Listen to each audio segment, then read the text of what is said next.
Dans les coins sombres d'Internet, là où les mots se murmurent plutôt qu'ils ne s'écrivent, des histoires circulent.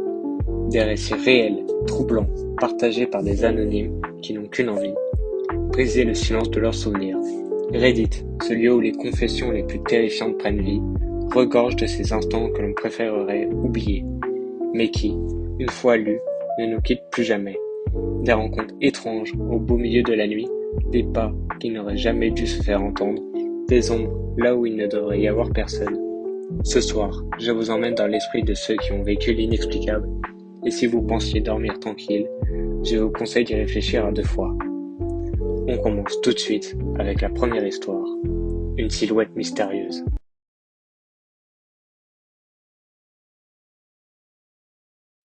Cette histoire nous vient de Mom Says I'm Pretty. Elle avait 4 ou 5 ans. L'été s'étirait, lourd et silencieux. Après la séparation de ses parents, elle vivait avec sa mère dans un petit appartement au rez-de-chaussée. Les 2 chambres se faisaient face, au bout d'un couloir étroit. La fenêtre de la mère, ouverte, donnait juste derrière la tête du lit. Au milieu de la nuit, l'enfant se réveilla. Dans la demi-obscurité, elle vit le chat, assis dans l'encadrement de la porte de la chambre de sa mère. Le chat, d'habitude silencieux, entra dans la chambre et miaula, comme pour prévenir d'un danger trop grave pour rester muet. La mère se redressa. Il lui fallut à peine quelques secondes pour comprendre que quelque chose n'allait pas. Quand ils tournèrent la tête ensemble, une silhouette se tenait près de la porte de la chambre de l'enfant. Un homme, immobile, comme sorti de l'ombre. La réaction fut instantanée et instinctive. La mère attrapa son enfant et força la moustiquaire de la fenêtre et le fit passer dehors. Le seau n'était pas haut, l'appartement était au rez-de-chaussée, mais leur cœur bondissait comme si elles venaient de tomber d'un précipice. Elles crièrent, appelèrent à l'aide. Un voisin composa le 911. La police arriva et ne vit rien qui ressemble à une effraction. La porte d'entrée était simplement déverrouillée. La mère jurait qu'elle l'avait verrouillée.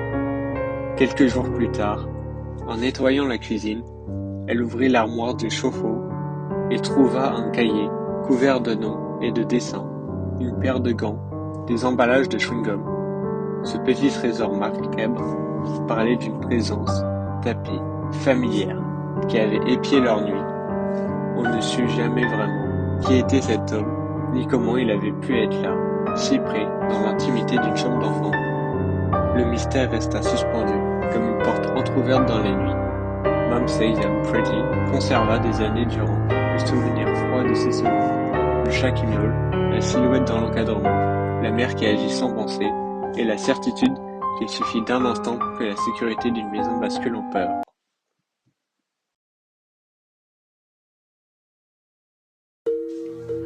Il travaillait de nuit dans une station-service, et ce depuis longtemps, dans plusieurs établissements situés dans des zones plus ou moins touchées par la criminalité.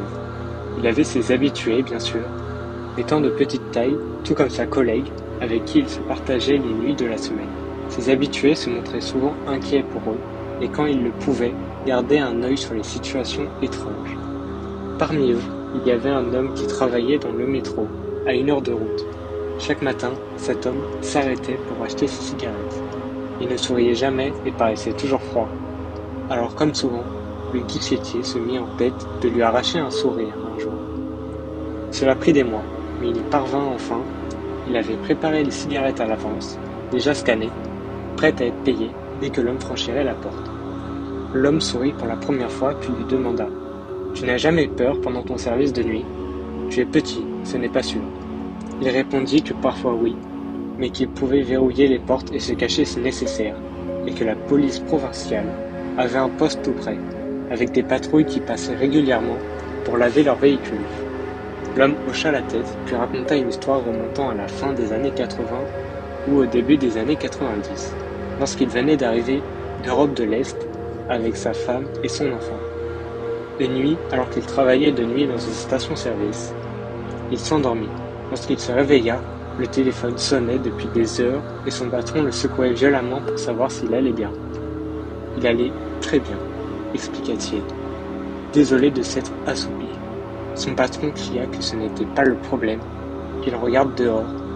Tout l'huile moteur avait disparu, et l'extérieur de la station était en désordre. Les voleurs étaient venus, avaient tout pris et l'avaient laissé tranquille, puisqu'il avait dormi pendant toute la scène. Puis, il était allé à la station suivante. Là-bas, le guichetier, éveillé, avait résisté, et les voleurs l'avaient poignardé à mort, le laissant se vider de son sang. En terminant son récit, il conclut. Si un jour tu te sens somnolé, verrouille la porte et dors, ça pourrait te sauver la vie. Il ne travailla plus jamais dans cette station, mais pensa souvent à cet homme, et se demanda comment allaient ses petits-enfants.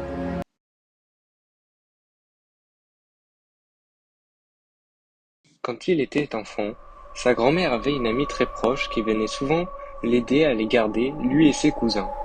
Un jour, cette femme disparut. La famille n'avait aucune idée d'où elle pouvait être, et eux non plus.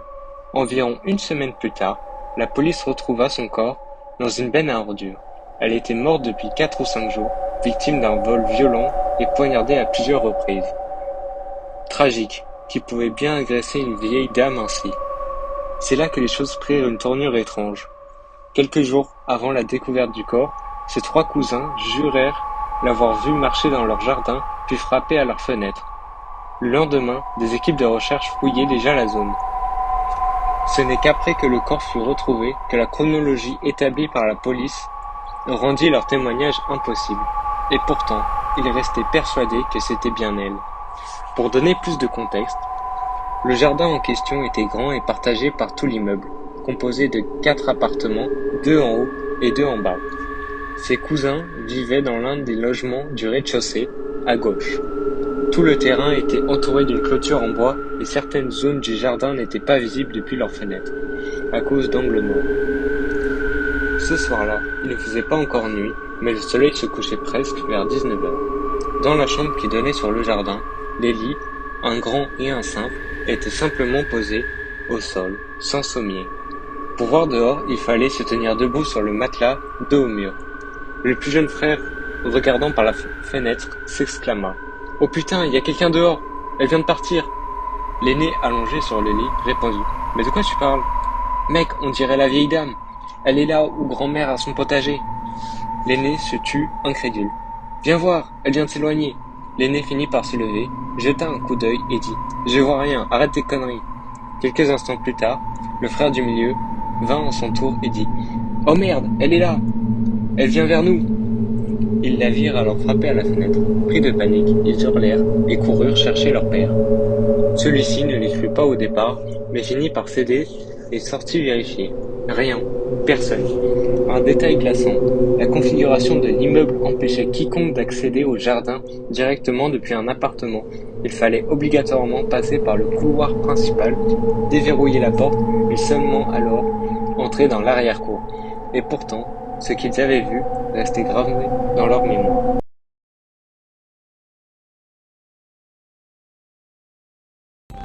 Il vivait dans l'est de l'Oregon, mais pour l'été, il avait décidé d'aller rendre visite à sa mère, qui vivait dans l'ouest de l'Utah. Très portée sur la nature, elle proposa de passer un moment en plein air. Ils prirent donc la voiture et roulèrent pendant 1 heure jusqu'à un camping gratuit, niché au sommet d'une colline, quelque part dans les vastes contreforts des montagnes côtières. Il fallait environ 25 minutes de route pour descendre de ce point jusqu'à la route principale. Ce jour-là, ils étaient seuls. Aucun autre campeur à l'horizon. La tranquillité absolue. Ils passèrent l'après-midi à cuisiner, se détendre, discuter. Puis, un camion rempli d'hommes grimpa la colline. Ils échangèrent quelques mots avec sa mère. Rien de particulier sur le moment, avant de repartir. Mais c'est bien plus tard, au cœur de la nuit, que l'histoire bascula. Il se réveilla brusquement.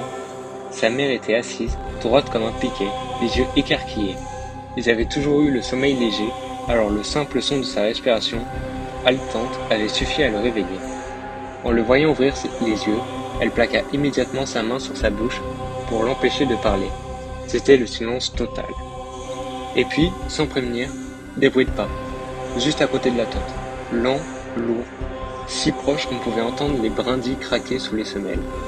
Le petit rabat qui couvrait la fermeture éclair de la tente se mit à bouger comme s'il allait être ouvert.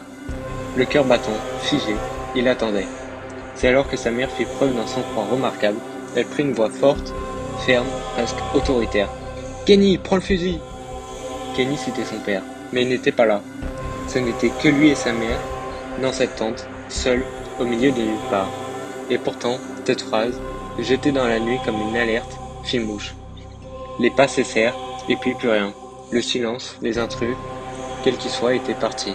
Aucune blessure, aucune effraction, mais une peur gravée à jamais dans sa mémoire. Voilà, si ces histoires vous ont glacé le sang, sachez qu'il en existe bien d'autres, des récits tout aussi troublants, mystérieux, parfois même bien pires, et ils ne demandent qu'à être entendus. Alors si vous aimez frissonner dans le noir, laissez un like, abonnez-vous, et surtout activez la cloche, car la prochaine histoire pourrait bien vous suivre jusque dans vos rêves ou ailleurs. Prenez soin de vous, et méfiez-vous de ce qui vous entoure quand tout le monde dort.